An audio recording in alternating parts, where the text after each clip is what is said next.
Hello, everybody. We are Noelia Ruiz Madrid, Nuria de Marfa, and Vicente Beltran from Universidad Tomé Primer. And it's a pleasure for us to share with you this presentation entitled Seeking for Clarity in EMI Teachers Disciplinary Discourse, a descriptive multimodal analysis in the business field. We depart from the context of English as a medium of instruction that is typically implemented in non-Anglophone countries and is actually becoming very popular in higher education contexts worldwide. The expansion of these programs, in a way, poses new pedagogical challenges for teachers that go beyond the mere use of English as an additional language, actually. We focus particularly on the business field, which has been the setting chosen from carrying out other studies from a multimodal perspective. And examples of these studies will involve genres such as product pitches, presentations, among others. Today, nevertheless, we focus on business lectures because we are interested in looking at the disciplinary discourse in relation to the pedagogical affordances the lectures may use of in those EMI contexts to make content more available to the audience. And to do so, we take a multimodal perspective. In a way, we believe that studying how lectures transmit disciplinary knowledge in such context, EMI context, will be crucial to understand how they make that complex context, concepts, more pedagogically oriented. And concerning this, and assuming what areas, such as regards the variety of communicative modes lectures use to unpack disciplinary affordances, we may identify different semiotic resources such as written language, of course, speech, slides, videos, then gestures, intonation, as well as graphics that might be represented in formulas, etc. Okay, so now let's define disciplinary affordance and pedagogical affordance. The disciplinary affordance refers to this inherent potential that different communicative modes or semiotic resources, such as written materials, explanations, videos, may have to provide access to students this complex knowledge. And then the pedagogical affordance refers to the process of unpacking that disciplinary affordance that might be complex and that might be understood as, for example, a chapter in a book. You're not providing a chapter in a book to your students, but you are actually unpacking that knowledge. So that's the pedagogical affordance, the idea of unpacking concepts to make it more accessible for students. And then, following area again, these pedagogical affordances in general are multimodal. And of course, some semiotic resources might be considered both disciplinary and pedagogical affordances. Interestingly, the more pedagogical these are, the less disciplinary, because we as lecturers are somehow reducing the disciplinary weight. So we are making some modifications to make content available to our audience. Then bear in mind these aspects. Our aim in these studies to explore the way in which an EMI teacher deploys multimodal discourse to pedagogically convey disciplinary knowledge in the business field. The data set of this study involves 3 sessions and 3 lectures in the field of business, dealing with 3 different topics: silo model, human resources management, and investment decisions. And they belong to different degrees in the field of economics. We have centered on 3 samples to explore this variety of pedagogical affordance and these modifications lecturers make in the content move or content phase, where the lecturers present theoretical explanations and then they use different semiotic resources to deconstruct the complexity of the content of the concept to make it more available. Now, I'll present the different examples that I have used for this study, and the one that you are actually right now seeing on the screen is the one that we're using in today's presentation. Because of time, we just decided to present one example, all right? But that's the other example. The one that you see now on the screen represents a formula in relation to theoretical explanation. That would be the second lecture. And then the third lecturer, this one, uses, for example, figures or graphs to support his theoretical explanations. Now, let's talk about the method that we have followed. We have carried out a close observation of data set. Then we have described the rhetorical structure of this subgenre. You might consider subgenre between lecturers because we talk about the business context, right? Then we have selected the variety of pedagogical affordances. And then we have carried out this verbal and non-verbal analysis. And finally, we conducted some interviews with each lecturer to obtain ethnographic data that might support our findings. Oops, sorry, wait a second. Yep. Now let's move on to the results of the study, and then I'll try to discuss the pedagogical affordances the lecturer chosen for this purpose may use to make content available to the students. The analysis takes two approaches, the verbal and the non-verbal. And in the case of the verbal analysis, we identify the use of inclusive we in a way to enhance the view of the class as a community, teacher and students. Then also the combination of different tenses or verbal tenses. For example, past tense to activate prior knowledge. So in a way, she's recapitulating on what they already know. Present simple to express concepts and factual information. And future will to explain future results. Rhetorical questions. Comprehension checks, as well as translanguaging strategies. Then, in the case of non-verbal resources, we found pitch to emphasize key aspects, also the use of gestures and gaze directions. In a way, she was modifying gaze direction depending on what she was focusing on, as well as some supporting elements, such as the use of board to write keywords that were actually related to the concepts that she was dealing with, and also multimedia resources that can be found on the virtual platform, such as videos, hyperlinks, written materials, etc. So now let's focus on the first example.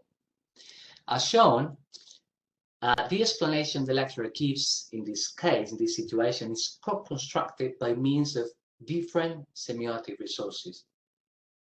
She's, in a way, making the complex concept accessible for the students. And in this case, she makes use of keywords that are written on the board, and then she uses gestures to emphasize, in this particular case, the idea of transition, so that students might understand that what the transition might entail in that specific context. And she also changes pitch to refer to steady state, which is a key concept between, in this specific disciplinary concept. Then in the second screenshot, as she moves on, the explanation becomes actually more dense in terms of content. The information that she's presenting becomes a little more complex, and then she has to use more semiotic resources to make herself understood and to transmit content in a way that students might understand her properly. She continues using the word to support this information and to highlight and write down the keywords in the word. She uses gestures and she modifies gaze. And I like to talk a little bit about the gestures here. When she says we talk about steady state, here we see that she uses this inclusive we, referring to something that probably was discussed in another session. So she's including the students and the lecturer. And then she mentions a keyword that is steady state that is written on the word as well. And she uses beats that accompany the discourse, and she actually moves her palms in a way that they just become up to guide the speech and refer to them as a community, as the in-class community. Then she continues using iconic gestures to represent this idea of steady that is extremely important for the concept that she's unveiling. Comprehension checks also accompany this to support and to see whether students are following her. Okay. Then if we focus on this example, we see that she poses two different rhetorical questions. And these rhetorical questions are co-constructed by means of modifications in pitch, as well as by means of gestures with palm ups to call the students' attention. And while she's making those, posing those rhetorical questions, she's looking at the audience. She's not actually expecting any question. She's not trying to elicit anything, but she's calling their attention. And then in this example, we see, this is the last example, okay? We see that she continues making use of the word to write the important information. She makes some modifications in pitch. And what is important here is that she continues using gestures, iconic gestures, to emphasize key elements such as long-run trends written on the board, fluctuations, and continually fluctuation. And interestingly, she uses Spanish at some point. She says las tendencias, because she wants them to really understand what she's saying. So she's using this EMI communicative strategy. Now, in addition to this, the lecturer, as many other lectures, use a Moodle to provide extra materials, basic and complementary resources like materials that could be transformed into PDFs, words, Excel files, etc. And she uses different languages. The materials are presented in different languages, and I'll discuss this later on. Then, considering this example, we might suggest that the lecturer may use of several semiotic resources other than speech, although as we saw, she used some verbal strategies such as the inclusive we, translanguaging. And translanguaging is very interesting here. As I said before, she does it probably just to make sure that students follow her. But the thing is that we believe that she was not aware that translanguaging could be either spontaneous or pedagogical, and in this case was spontaneous. But when we center on the virtual platform, we might infer that the use of multiple languages in the virtual platform could be related to pedagogical translanguaging practices. In a way, she does it on purpose because she wants them to understand content. In addition to this, we also saw that she made use of different gestures. She modified pitch depending on her interest. In a way, she posed those rhetorical questions, not really to interact, but at least to call the students' attention. And this reflects the modal density that refers to this quantity and interconnection of the various semiotic resources the lecturer used to construct discourse and make this disciplinary concept that can be really complex available to the students. And this is actually what she does. In a way, she wants to make this concept that is really complex for students available. Somehow this is related to what she revealed in the interview. She indicated that the course was difficult because of the content, because that's economy, macroeconomics, etc., that might be really complex for students and it's related to mathematics, and also because the content was transmitted in English. So we might infer that she uses a rich variety of communicative modes in a way to make this content more available because she's in an EMI context. Nevertheless, we would like to see what she actually does in a non-EMI context, where she teaches in Spanish. Just to conclude, I'd like to say that this type of analysis can be applied to other disciplines, physics, chemistry, etc., to see how lectures unpack disciplinary content to make content more available for the students. And probably they use different type of semiotic resources in science, and actually it has been proven by one of the authors co-presenting this study. We believe the adoption of a multimodal discourse analysis might be useful to unveil this variety of communicative modes lecturers might make use of to deconstruct and to unpack complex knowledge. And finally, I'd like to say that this corpus that we are compiling can be useful for future research-informed teacher training activities that might serve to, in a way, raise lecturers' awareness of the pedagogical potential of semiotic resources other than speech, which is the one that we usually rely on, but definitely there are more resources. And this is all. Hope you enjoyed this presentation, and thank you very much for giving me this opportunity. Thank you. Vicent, muchísimas gracias. Muy instructivo, muy pedagógico, y te he visto aquí con todo el body language, que en parte es de lo que estás hablando para, bueno, ser mejores profesores. ¿Por qué business? Quería que lo contaras un poco. Vale, pues fue... Está Natasha y Fernando aún no ha podido entrar. Vale, pues lo que no sé es cómo dejar de compartir. A ver. Tienes que...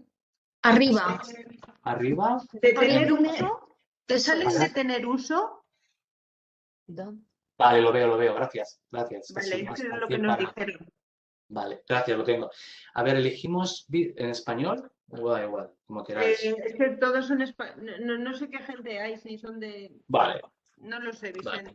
Vale, ningún problema. Bueno, hemos trabajado en mi grupo de investigación, el GREP, el que habéis visto al principio en la diapositiva, hemos trabajado varias áreas. Hemos trabajado el área de ciencias, de hecho ahora estamos trabajando también unos compañeros el área de ciencias, pero nos centramos en economía porque nos parecía muy interesante trabajar el discurso de los business lectures, que de hecho muchos miembros del grupo lo han trabajado durante años desde otras perspectivas, entonces nos parecía razonable seguir trabajando en ese área.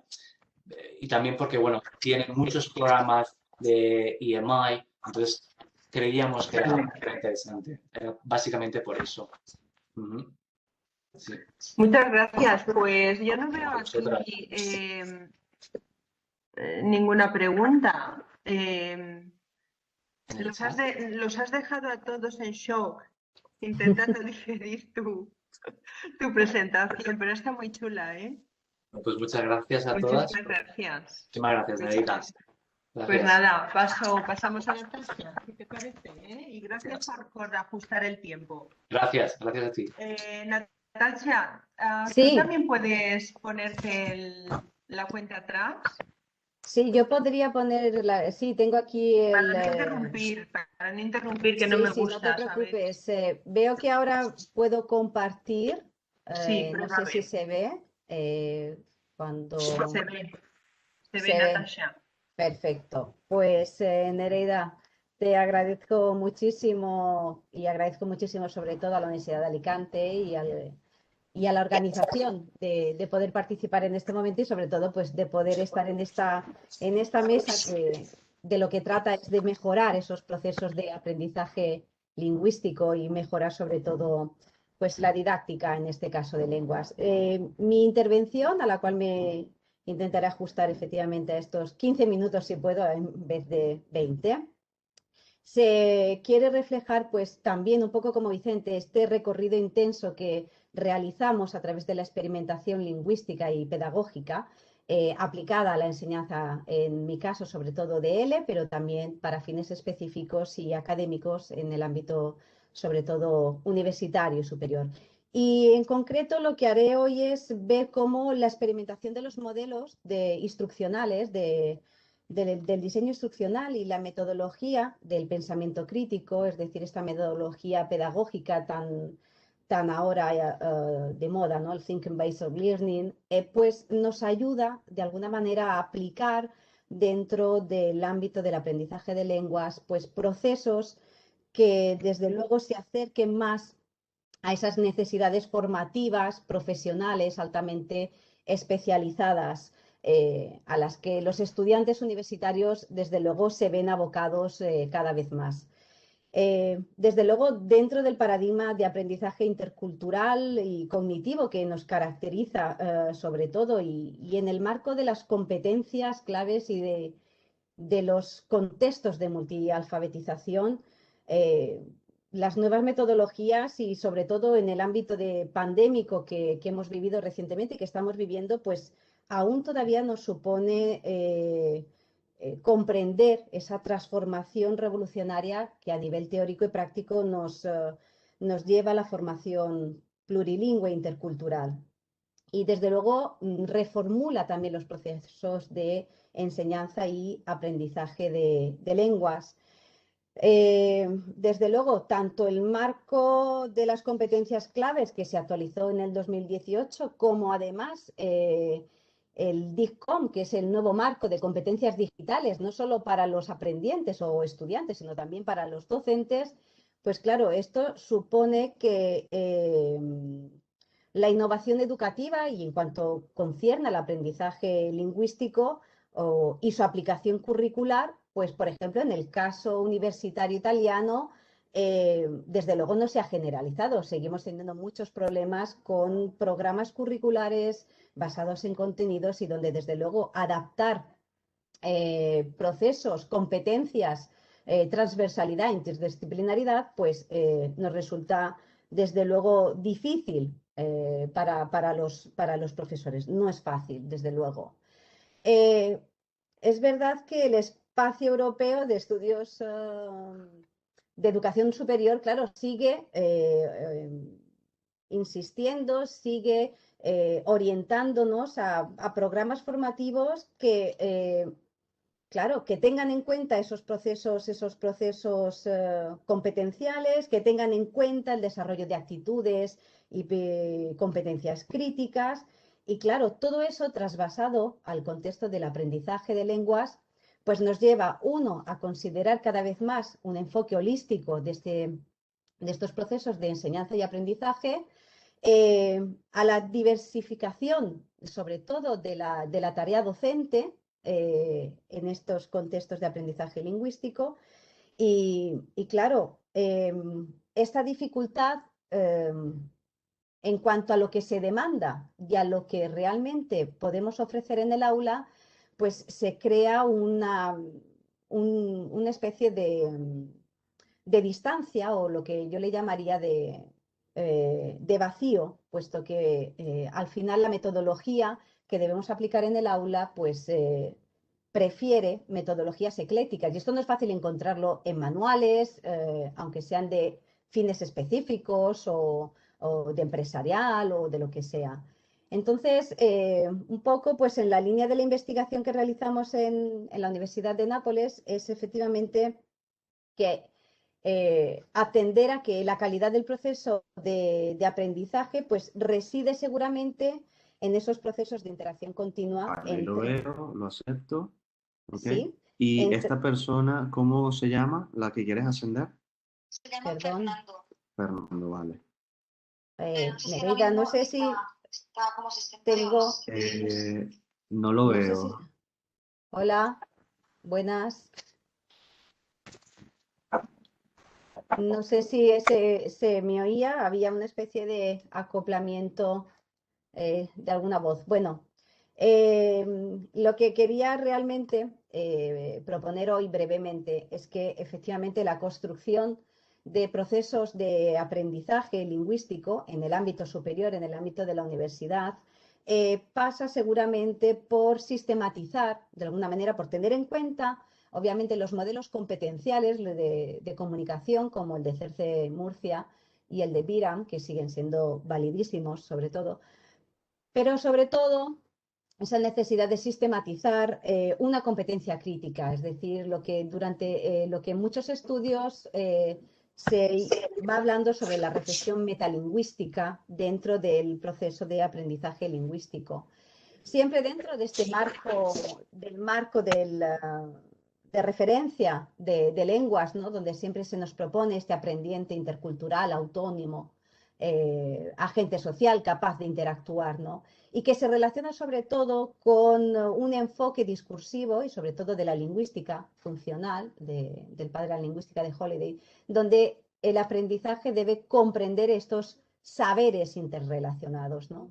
Y curiosamente lo que a nosotros en nuestra experimentación, sobre todo pedagógica y lingüística, es cómo introducir ese aprender a significar que hablaba Holiday, ¿no? Cómo reconocer la selección de estructuras de la lengua a través de las normas de uso, ¿no? Es decir, cómo sistematizar un aprendizaje de lengua que no sea solo comunicativo, sino que además sea un aprendizaje comprometido socialmente, que sea también reconocido discursivamente. La profesora Marimón de la Universidad de Alicante, hace algunos años con ella tuve, bueno, pues el inmenso goce de compartir con ella algunos intereses sobre cómo desarrollar una competencia comunicativa intercultural crítica, y esto a través de lo que sería el análisis funcional y discursivo de los textos y atendiendo a un significado experiencial e interpersonal. Es decir, se trata de enfocar el aprendizaje de la lengua desde los textos, desde un enfoque discursivo y funcional, y no solo comunicativo o gramatical, ¿eh? ¿Cómo hacerlo? Pues desde un ámbito, digamos, lingüístico-teórico, redimensionando o recuperando lo que es la tridimensionalidad, las nociones de tridimensionalidad del lenguaje como proceso social, proceso cognitivo y proceso lingüístico. Dentro de la dimensión cognitiva es donde realmente todos los modelos competenciales, sobre todo el de Celce-Murcie y el de Biram, pues aunque no hablen de la competencia crítica, sí que hablan de una competencia accional, de una competencia estratégica, y desde luego la competencia crítica, es decir, esa capacidad de uso reflexivo y consciente de la lengua a través de la lengua y en la lengua meta, ¿no? Es lo que nos ayudaría realmente a reformular o a poder mejorar procesos de adquisición dentro de la L2 o de la lengua extranjera, ¿de acuerdo? ¿Esto qué nos ayudaría? La capacidad de reflexión de la lengua o la capacidad de activar procesos de reflexión metalingüística, metapragmática, dentro del proceso de lengua, de aprendizaje de lengua, nos permite, a través del análisis de los textos, desarrollar una competencia discursiva crítica. ¿Qué significa esta competencia discursiva crítica? Es decir, esta competencia se activa desde la transferencia significativa, es decir, utilizamos los textos y sobre todo el análisis de necesidades de nuestros estudiantes, sus conocimientos discursivos de la L1, y los transferimos a desarrollar o a mejorar sobre todo el conocimiento discursivo en la lengua meta. Obviamente, la posibilidad de trabajar la comprensión crítica de los textos, obviamente, y en este caso, pues gracias también a las sugerencias de la profesora Marimón, sobre todo trabajar el género periodístico, el género de opinión, de artículos de opinión, nos permite además, obviamente, enlazar y unir la dimensión social y la competencia intercultural. ¿Cómo hemos llevado esto a cabo? Es decir, cómo llevarlo dentro del aula en concreto, es decir, cómo promover un modelo de competencia comunicativa intercultural crítica, sobre todo en entornos digitales, además, en entornos virtuales, perdón, porque lo que nos ha enseñado la pandemia es efectivamente, o el contexto pandémico es efectivamente a tener que desarrollar habilidades y competencias, no solo técnicas desde un punto de vista digital, sino sobre todo a cómo leer, comprender y sobre todo escribir a través de los distintos medios digitales. El diseño instruccional, en este caso el que presento hoy, porque hemos investigado o hemos experimentado otros modelos instruccionales, como puede ser el de investigación de acción participativa o también el ACAT, que es un modelo de colaboración académica. Hay varios modelos pero el que presento hoy es el más básico, que es el ADI. Es un modelo instruccional creado a principios del año 2000 y que atiende a las fases de, pues eso, de análisis, de diseño, desarrollo, implementación y evaluación. ¿Qué nos permite este modelo dentro de los entornos virtuales? Pues partir siempre de la construcción de modelos pedagógicos o de aprendizaje de lengua desde las necesidades reales de los aprendientes. Esto para el docente requiere mucho esfuerzo y mucho trabajo, pero atender a estas necesidades reales, no solo académicas, sino también comunicativas, discursivas, es decir, en el ámbito de fines específicos y fines académicos, es decir, ¿para qué van a aprender la lengua? Es decir, ¿para qué la necesitan? Es importante realizar ese análisis de necesidades. Y a partir de ahí se construye lo que sería un modelo pedagógico específico. Me gustaría compartir con vosotros pues, una experiencia que tuvimos con un grupo de estudiantes de arquitectura de la Universidad Italófonos de Arquitectura que tenía que realizar un periodo de traineeship en España. Estos estudiantes de arquitectura no tenían ninguna noción de español, partían de un nivel A1 y lo que hicimos fue construir dentro del Centro Lingüístico de Ateneo de la Federico II, construir todo un recorrido pedagógico basado, desde luego, en un enfoque holístico, como os he presentado antes, de tridimensionalidad, basado sobre todo en la comprensión crítica de textos, y donde lo que se buscaba no era solo enseñarles un aprendizaje comunicativo de la lengua, sino un aprendizaje mirado, específico, para aquellos fines que iban a realizar. Como podéis ver, era un nivel A1, nos adaptamos al marco común europeo, desde luego, a los niveles A1 desde un punto de vista comunicativo, pero lo adaptamos también a las necesidades de aprendizaje de nuestros estudiantes. Es decir, no sé si se puede ver dentro de la división modular, donde utilizábamos un enfoque lingüístico basado en actos de habla y donde circunscribíamos también este aprendizaje comunicativo en función de esas necesidades profesionales, en este caso, que iban a realizar los estudiantes. Muy breve. ¿Cómo poder articular este aprendizaje, digamos, intercultural y crítico desde los textos, desde el análisis de textos que íbamos seleccionando de forma cuidada? Utilizábamos siempre textos que son muestras reales de la lengua. Como he dicho antes, el género periodístico, el género de opinión nos ha permitido poder trabajar el significado interpersonal y funcional de los textos.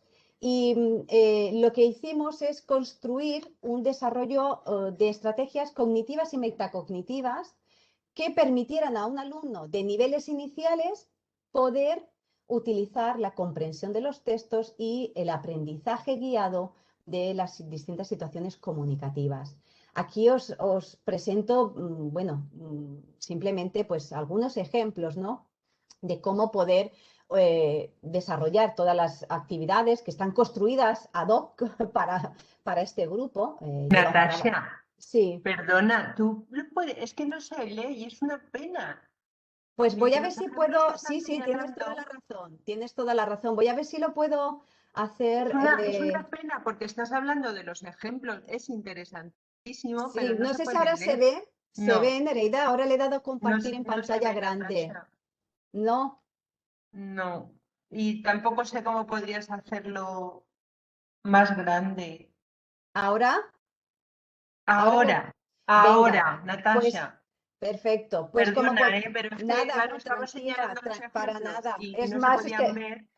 pues mirad, como veis, lo que estoy proponiendo aquí o lo que hicimos es articular la construcción de estrategias cognitivas y metacognitivas que fueran de el trabajar en los textos de competencia, primero comunicativa y cultural, soportados obviamente con actividades, vídeos y todo, y eran textos que no hemos en ningún momento adaptado, eran siempre textos periodísticos reales, extraídos de la prensa de la variante peninsular nuestra, de España, y lo que hacíamos era ir trabajando, digamos, cognitivamente, procesos que fueran de lo más sencillo a lo más complicado, porque el objetivo era que los alumnos llegaran a la parte final del módulo, donde trabajarían textos de especialidad del propio ámbito profesional, en este caso de la arquitectura, del urbanismo, etcétera, etcétera, ¿no?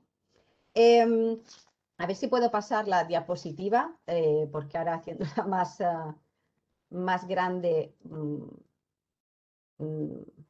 A ver si te la puedes pasar. Pues no puedo. Me he Pues quedado nada, aquí. vuelve a hacerla Vuelvo, pequeña. ahora creo que Sí. sí. Aquí tenéis un Vale. ejemplo, porque yo sé que se ve pequeñito, pero para que veáis cómo trabajábamos los textos reales en un nivel A1. Bueno, pues siempre utilizando estrategias de la lingüística funcional, es decir, desarrollando actividades de comprensión de los textos donde efectivamente ayudábamos a trabajar pues bueno, la organización discursiva. Esto que veis es un ejemplo de un estudiante, es una prueba real de cómo trabajábamos los textos periodísticos, las muestras reales sin adaptar, pero con actividades que nos ayudaban, nos permitían que el estudiante pudiera comprender pues quién era el sujeto, el predicado, qué hacía, ¿no? Siempre desde este enfoque funcional. ¿Cuál era el objetivo? Pues bueno, la comprensión inferencial e ideológica de los textos, es decir, entender la intención comunicativa y cómo el texto construye esa intención comunicativa y la selección lingüística. Esto para nosotros era muy importante porque en 1 a 1, y este a lo mejor tal vez es una consideración, una reflexión que pongo en la mesa, ¿no? En la que participamos hoy. Muchas veces efectivamente, los marcos institucionales nos ayudan a entender cómo orientarnos, pero desde luego yo creo que es importante que estos marcos vengan adaptados siempre a esas necesidades de aprendizaje. Trabajar un texto periodístico en un nivel A1 sin adaptarlo, desde luego, con las actividades desarrolladas concretamente, nos permite activar esa transferencia significativa, no solo lingüística, sino discursiva. Y esto nos ha permitido no solo en 1 a 1 trabajar la competencia lingüística o funcional, nociofuncional o pragmática o intercultural, sino también discursiva. No sé si se puede ver en el ejemplo, pero os puedo asegurar que cuando un alumno de A1, de nivel inicial en español, trabajando sobre un texto sobre la feminización de las profesiones, ¿no? De la feminización gramatical de las profesiones, participa en la propia chat del periódico para dar su comentario, para hacer su comentario, ¿no? Presentar su comentario resumido sobre lo que le ha parecido el artículo. Esta era la práctica discursiva al final, ¿no? Una de las prácticas discursivas. Pues evidentemente el alcance positivo que nosotros hacemos de esta experimentación de los modelos instruccionales y a través de un enfoque discursivo y funcional de la lengua, pues es verdad que en algunos casos, claro, teníamos dificultad. El alumno generaba, obviamente, errores gramaticales, Nereida, errores pues, de conocimiento sistémico de la lengua, pero desde un punto discursivo, desde el punto de vista pragmático, de adecuación pragmática, de adecuación discursiva del tipo de tono, digamos que la escritura académica, o en este caso del ámbito profesional, ha mejorado muchísimo. Bueno, no sé si me he dejado seguramente muchas consideraciones porque es una experimentación muy amplia la que desarrollábamos, pero bueno, si ha podido ser ilustrada brevemente, pues estoy a vuestra disposición para cualquier pregunta, por supuesto. Muchas gracias. Natasha, a mí me gustaría que siguieras y siguieras. No se puede, obviamente, porque, claro, era mucho contenido, pero es que el Sí. proyecto es súper interesante en la enseñanza de lenguas. Esa visión holística Sí. y todos los materiales adaptados a 1 a 1, que parece, bueno, que es increíble que los alumnos lo puedan conseguir. Y esto nos has enseñado el ejemplo de arquitectura y de textos Sí. periodísticos, que has comentado a Carmen, que es compañera nuestra, claro. ¿Cómo no? Pero ¿lo vais a adaptar en el proyecto? O sea, el pensamiento es de adaptarlo a cualquier grado. Sí. Sí, Nereida, realmente ya lo hemos experimentado, por ejemplo, en un nivel A2, B1, también para medicina, para estudiantes, Uy, qué chulo. no, para médicos, para MIR, para lo que aquí llaman Sí, para el especializandi, MIR. son médicos en prácticas y este tipo de enfoque, es decir, el mismo enfoque modular, pero evidentemente con contenidos distintos y, Claro, claro. y con actividades distintas, pero siempre desde el análisis de textos periodísticos, obviamente relacionados con el ámbito de la medicina, la salud pública, la enfermedad. Lo hemos adaptado también a un curso de A2 B1 para médicos en prácticas que querían hacer también un traineeship en Hispanoamérica, donde además ahí hemos desarrollado una especial atención a las variantes hispanoamericanas y también en niveles C1 para estudiantes del ámbito lingüístico, para sistematizar el registro coloquial y la escritura académica. Escritura académica ya de nivel C1, realizar un trabajo académico, pues eso, escribir correos electrónicos. Es decir, se puede adaptar, el modelo se puede adaptar a los distintos niveles. Pero es verdad que Natasha, necesita yo te un empeño. escribiré para que me lo sigas contando, pero Pues ahora tenemos que encantada. terminar porque Por supuesto. el siguiente ponente le hemos quitado un minuto, pero bueno, como es el último, puede estar 5 minutos más. Muy interesante, Natasha, y encantada de Gracias a conocerte. vosotros. ¿Eh? Gracias a vosotros, sí. Fernando Nicolás. Buenas, hola. Fernando, no te veo, no te vemos. Voy a ver. ¿Has tenido algún problemilla, Fernando? Sí, he tenido problemillas, sí. A ver. He visto que Monse había entrado. Bueno, Fernando ¿Me es oyes? de la ¿Me casa. oyes? ¿Me oyes a mí? Te oigo, pero Sí. no vemos nada, Fernando. Estoy intentando. Sí, prueba, porque bueno, como A ver, tienes estoy dándole pero hacia el vídeo. puedes comerte un poco de tiempo de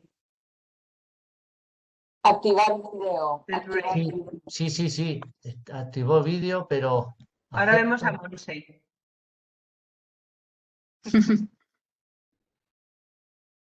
Bueno, Otra aplicación. Fernando Vale, Nicolás vale. es de la casa y va a presentar estrategias teatrales para el desarrollo de la competencia comunicativa. Un caso práctico. ¿Me veis ahora? Ahora. Perfecto. Prueba ahora la Vale. presentación. Bueno, Fernando. pues poco a poco tocando teclas, al final.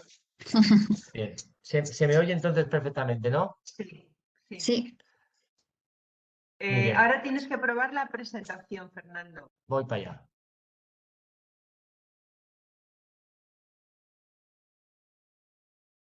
Vamos a ver, compartir.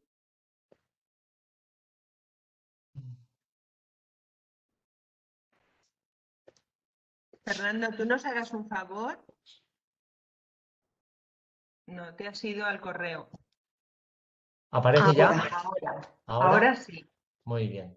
Fernando, para no interrumpirte, tú puedes ponerte 15 minutos en tu móvil. Sí. Si no te Perfecto. lo digo, pero vaya.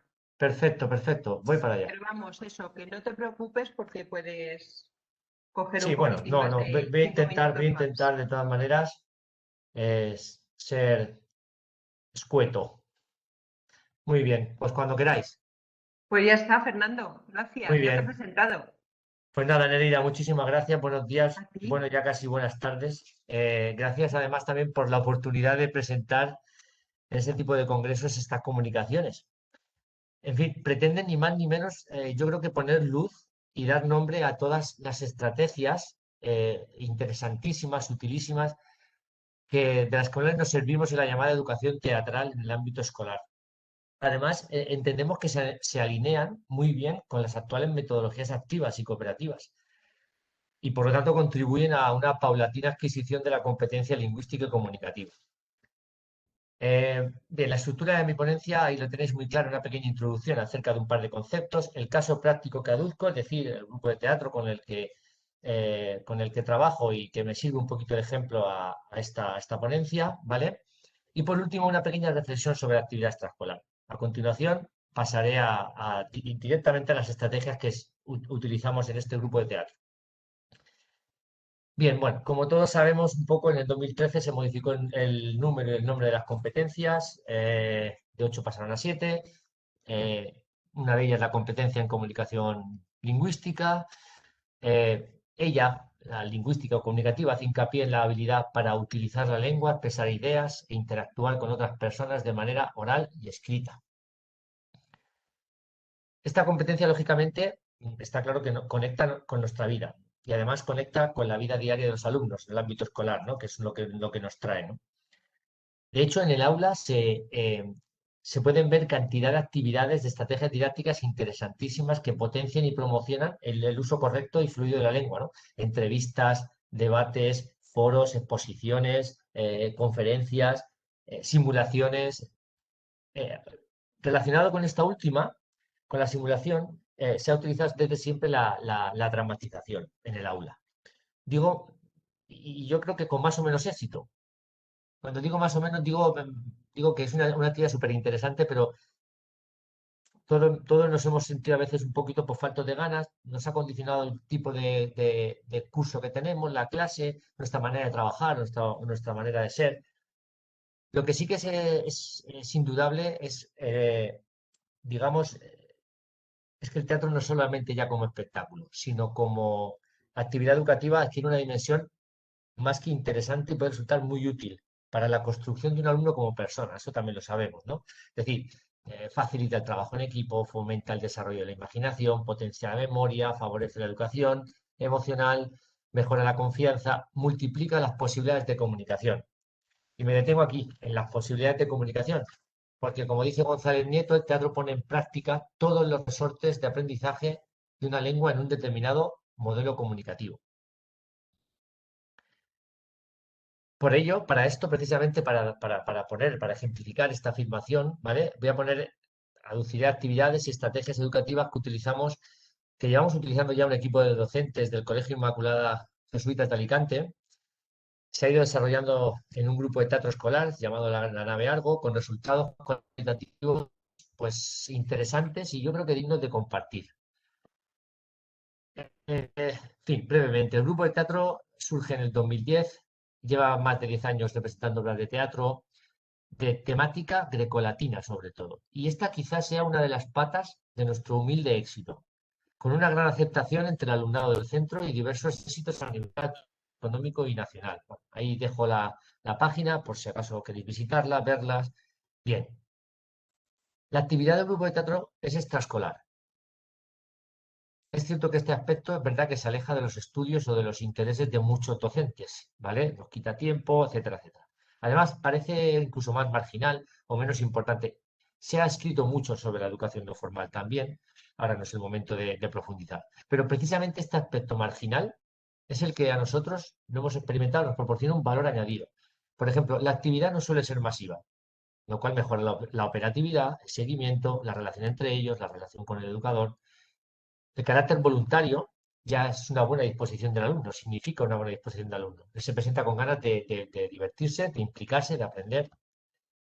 Además, el carácter práctico posibilita muchos avances. En el ámbito lingüístico, el alumno va a recibir una gran diversidad de lecciones relacionadas, como ya veremos, con la lectura, la comprensión del texto, la dicción, la entonación, alejado de los tediosos, entre comillas, libros de texto y los apuntes, ¿no? El carácter lúdico va a posibilitar la aceptación gustosa por parte del joven, claro. Y además eso provoca la continuidad, el seguimiento por parte de los docentes, la evaluación, su evolución, desarrollo. Fijaos, ya solamente con la realización del taller en un espacio diferente al aula, todo lo hemos comprobado alguna vez, y con otro tipo de compañeros o con compañeros que uno prefiere, pues ya mejora la predisposición del joven. Y por último, una actividad extraescolar de ese tipo, que normalmente acaba en un reto, es un plus perfecto para jóvenes de estas edades.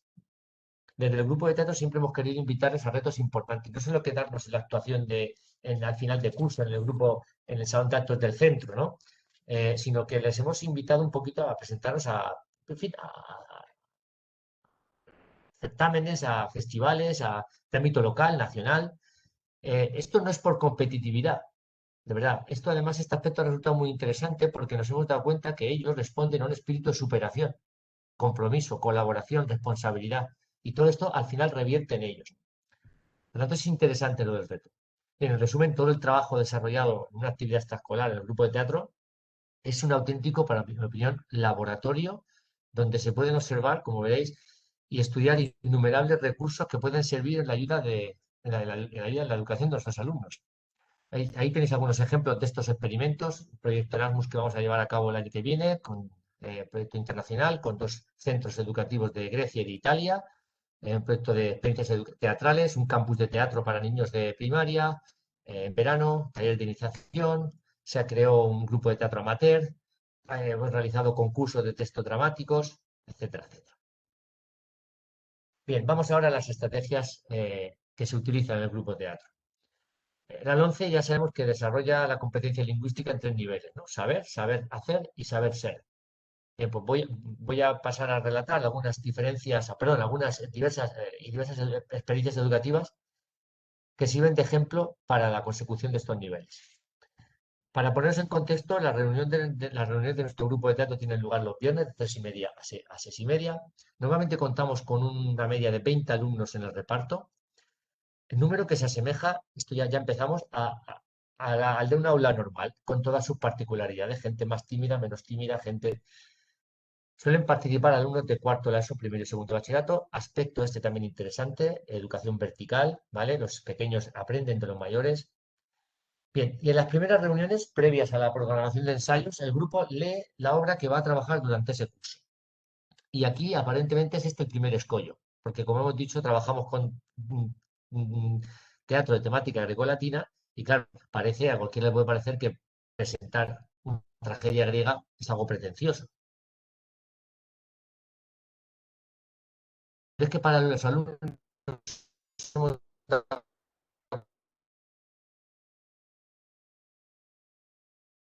cuenta que no los como Fernando. ¿no? A ellos se les ha transmitido desde pequeños, que esa civilización clásica, en este caso, ha sido fuente de cultura, que sus textos siguen transmitiendo actualmente, que son atemporales, que forman parte de nuestro acervo cultural. Por eso ellos entienden algo lógico y natural conocerlos, y mucho mejor si es actuando y jugando a ser actores, ¿no? A ser un momento como ellos. Yo creo que es una simbología que se debería trabajar más. Como hemos dicho, la lectura dramatizada a principios del curso rompe la primera barrera, porque descubre, con ayuda del profesor, la magnitud, el alcance, la profundidad, por ejemplo, de un Edipo Rey, de una Antígona. Al tratarse de obras de temática grecolatina, evidentemente presentan algunas dificultades, por supuesto, no somos ajenos, sobre todo el léxico, vocabulario. Me preguntan, Fernando, ¿qué significa ignominia? ¿Se dice Artemisa o Artemis? ¿Pero por qué sale este mito tantas veces? O a lo mejor, ¿y este héroe por qué salen distintos? Van preguntando, nosotros vamos contestando y ellos a veces hasta toman apuntes, ¿no? Además, se debaten e incluso se cuentan historias relativas a la historia de los protagonistas, etcétera, etcétera. Insisto, el carácter didáctico de la cultura clásica hay que tenerla muy en cuenta en la formación de nuestros chavales. Pero una vez leída la obra, el director presenta la tesis y los alumnos escuchan. Ellos son los primeros interesados en comprender, fijaos, todas las partes de la obra, porque van a ser conscientes de que el sentido global del texto va a dar forma a la representación que van a hacer. Motivación de los personajes, su evolución, la organización de los actos. Desde el principio, o bueno, y con el tiempo van asumiendo que ellos en el escenario son los que transmiten el sentido de esa obra. Son ellos los que van a transmitir.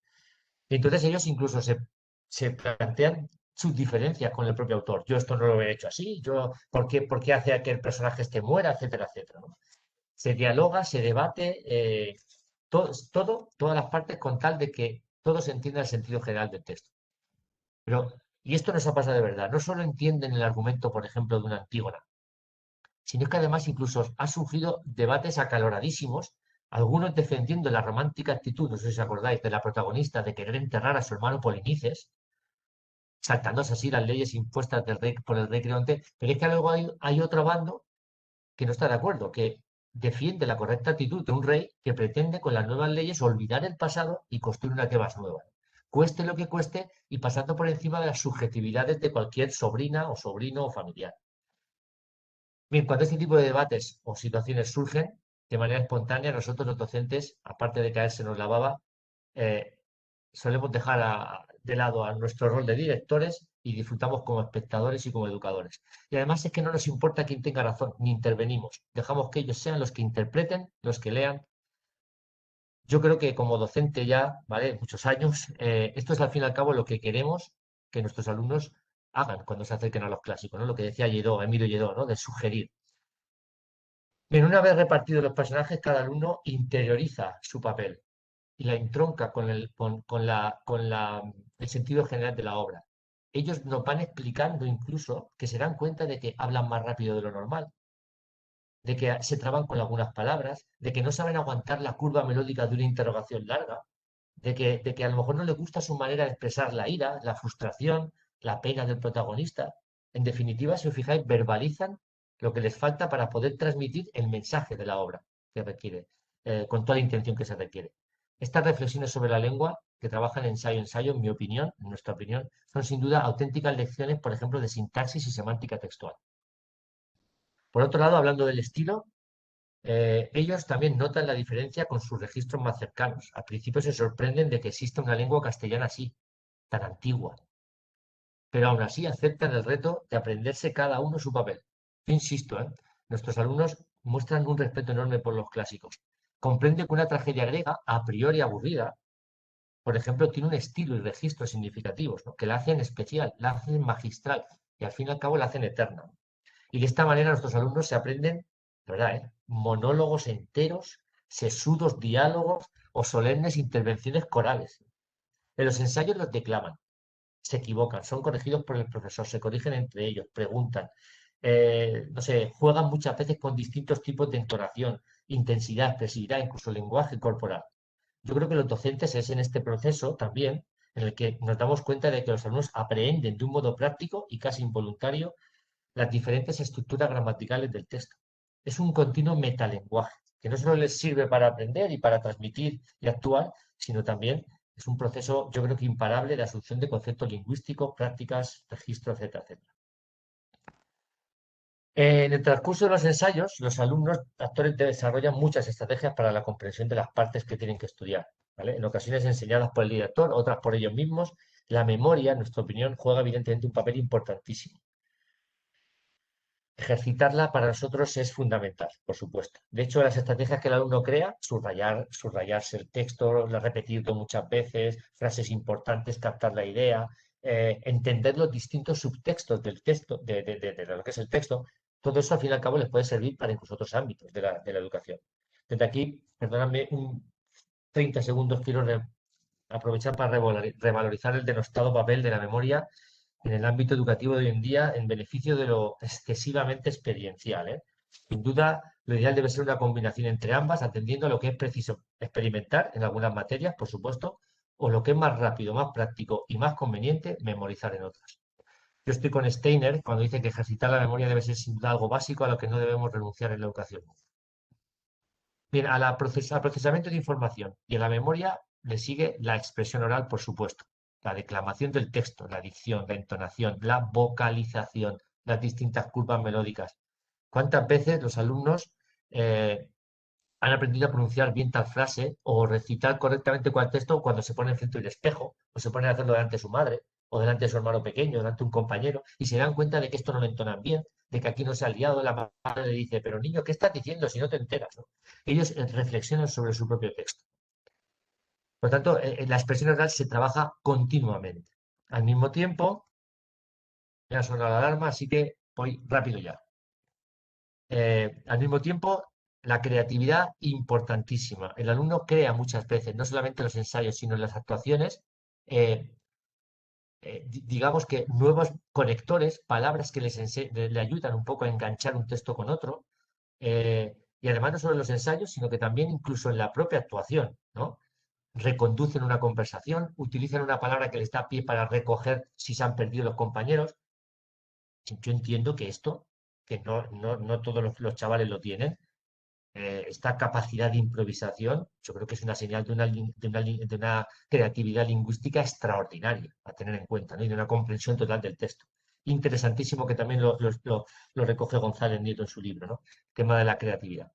Bien, el teatro de temática grecolatina, estamos viendo un poquito que es interesante, muy interesante. Otro de los aspectos, y con este acabo, es el coro, que supone una formación utilísima, nosotros lo hemos demostrado, para trabajar el grupo, el diálogo, la cooperación, la capacidad de escucha, no sé, entre ellos, la interacción entre ellos se organizan, se repasan, desde un punto de vista lingüístico debaten cómo entonar algún fragmento, ¿vale?